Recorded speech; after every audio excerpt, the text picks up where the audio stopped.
Let's get in positions, everyone. Camera 1 into a 2-second pre-roll. Camera 1, track left. Open lock. Watch your focus, Challenge. We're on the air. Kids wanna know. Kids wanna know. Kids wanna know. Throughout history, people have wanted to fly like a bird, so the plane was invented. They've also wanted to skim across the oceans, so the boat was invented. And they've wanted to swim with fishes, so scuba was invented. And that's something I've always wanted to do, and something a lot of kids are learning to do.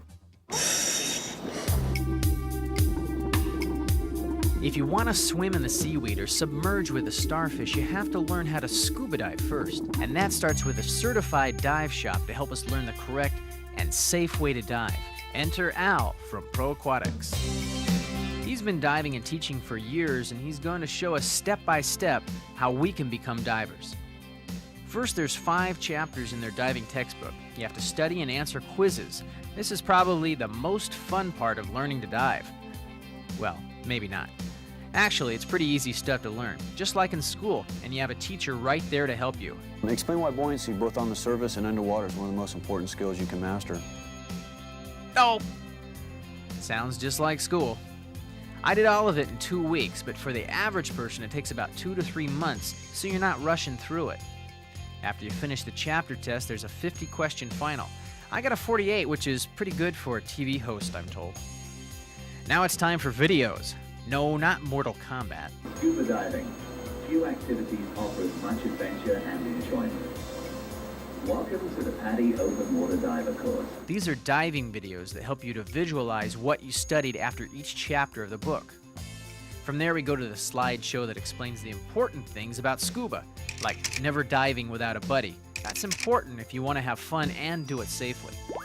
By this time, we've gone to the pool for our first dive, but not before we learn about the equipment involved. Let's see, what to wear. This wetsuit will work. What they do is let a little water in and trap it. Your body heat warms up the water, keeping you warm for a while. They have low-top boots for warm water and high tops for cold. They keep your feet warm and comfortable. The buoyancy control device, or BCD, is what helps you stay afloat. That's attached to the air tank. The regulator regulates how much air comes out of the tank so you can breathe normally. The buoyancy from your wetsuit and air in your lungs can keep you afloat too, so you need a weight belt to help you sink. Here's where your buddy comes in handy. He helps you put on everything and then checks to make sure it's okay. Okay, let's check the BC. Okay, that's working. Your dump on top's working, all your dumps are clear, and all your straps are set. Okay, the next thing we'll check is the weight belt. Yep, the weight belt's accessible. We get to it and break it off with the right hand. So releases. Okay, releases are free. Here's one that's a little bit caught. Okay, we're set there. I'm gonna check your tank releases now. Okay, that feels pretty strong. Okay, the air's on.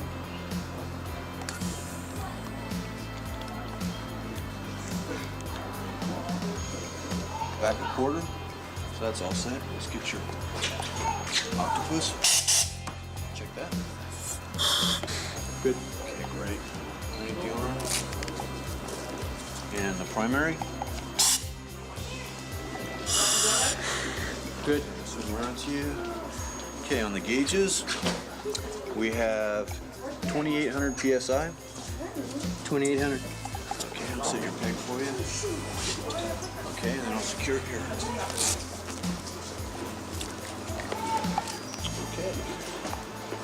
That should be the final okay. Okay. Good deal.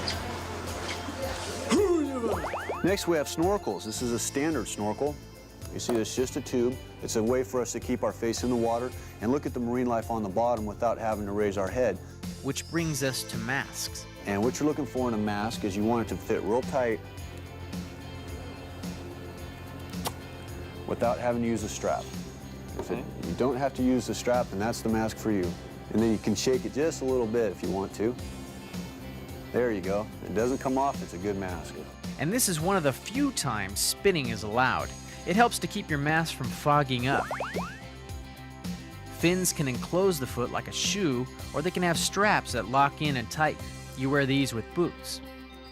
Now it's time to take the plunge. The hand on the head is a signal to my dive buddy that I'm okay. Now I'm ready for some of my surface tests like towing, in case your buddy gets hurt or isn't able to swim on his own. And if you accidentally come out of your BCD unit, you have to learn how to get back in while you're in the water. It took me a while, but I nailed it. Before I continued on, I had a flashback like Kung Fu to remember how to work the BCD. Now, the way scuba works is pretty simple concept. What you'll do is you'll keep this all inflated when you're at the surface. When you're ready to go down, you simply hold this above the water, let the air out. And you see, as the air goes out, what's that lead going to do? It's going to pull us down. If we want to come back up, all we do is add a little bit of air, and you'll see that we'll start to float again. Ah, yes. Now I remember, Master. With the help of dive instructor Tom Wing and photographer Robert Beelan, we'll be able to see the underwater tests you'll have to take. Time to submerge. I was ready, but I had a strange feeling I was being watched. The first thing I had to do was clear my mask. If it fogs up or comes off underwater, you need to put it back on and blow air bubbles into the mask to create an air pocket. Next, you have to be able to retrieve your primary breathing piece if it falls out. Now these are called fin push-ups. You inhale and exhale to make your body go up and down. You'll have to blow up your BCD manually, which could take a little while. And if it came off underwater, you've got to be able to put it back on when you're 60 feet under. You have to learn to do almost everything underwater, even if you're having a bad hair day. There's other things like swimming without a mask, putting your weight belt on, breathing from a stuck air valve, and what to do if your buddy runs out of air.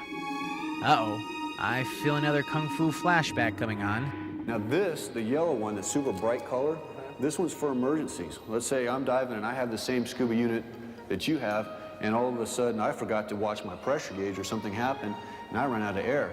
I could simply give you the signal I'm out of air. You could swim over to me, take this off, and hand it to me. And then you and I could share your tank and we can go up safely. Or you can trade back and forth with your own mouthpiece. This is called buddy breathing. As I came to the surface, I started thinking of my next and final test to being a certified diver, going to the ocean.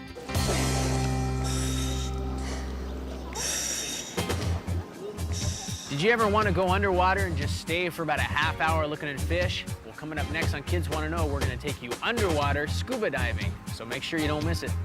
Don't move. Kids Want to Know. We'll be right back.